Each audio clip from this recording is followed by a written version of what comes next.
welcome. Let's take a look at our top story. The annual summit of the World Economic Forum is taking place in Davos, Switzerland.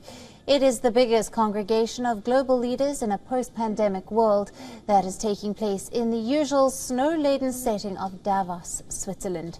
Now, the forum has called on leaders from across the globe to address immediate economic, energy and food crises, as well as to address the ongoing climate crisis, to lay the groundwork for a more sustainable and resilient world.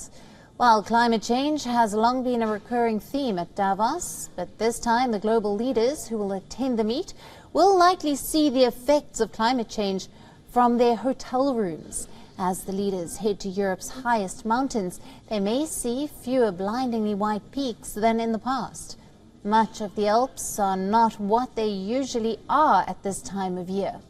Now, sparse snowfall and unseasonably warm weather in much of Europe is allowing green grass to blanket the mountaintops across the region where the snow might normally be.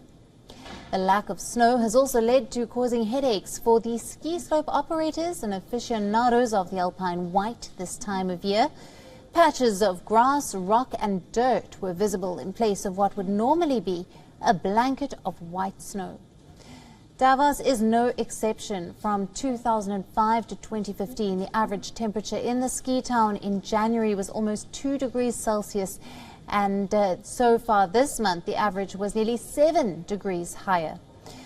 Meanwhile, at Davos, more than 100 climate activists protested against the role of big oil firms, claiming that these energy giants were monopolizing the debate on climate change. The protesters, who were gathered at the Davos Square, could be seen chanting, "Change your diet for the climate, eat the rich," while some booed oil firms cited during a speech.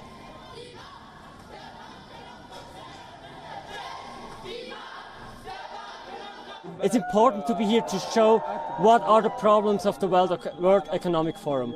We see that the WEF is inviting a lot of companies that are doing harm, that are not accepting human rights, that are violating the climate in different ways, and we are protesting that. Among the 1,500 corporate leaders gathered for the annual meeting in the Swiss resort are major oil companies like BP, Chevron and Saudi Aramco, during which the global issues, including climate change, will be discussed. Moreover, the oil and gas industry has stated that it must be a part of the energy transition, as according to them, fossil fuels will continue to play a significant role in the global energy mix as nations move to low-carbon economies. Now, for more on this, WION's business editor, Sumit Chotavedi, has sent us this report from Davos. Take a look. Over the last few years, World Economic Forum's annual summit is witnessing protesters who come here from all parts of the world, all parts of Europe. They protest against climate change, they protest against the oil companies, they protest against the policies of big companies as well. This time, majorly, the protests are happening against the big oil companies which are present here, including BP, Chevron. The protesters are of the view that these are the companies that are responsible for many ills in the world, and they are coming here.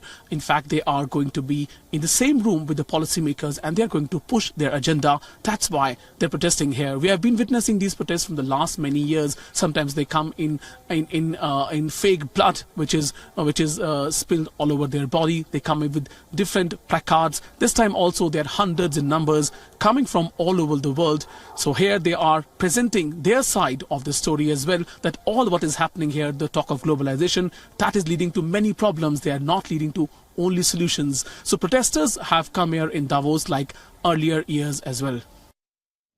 WION, now available in your country. Download the app now. Get all the news on the move.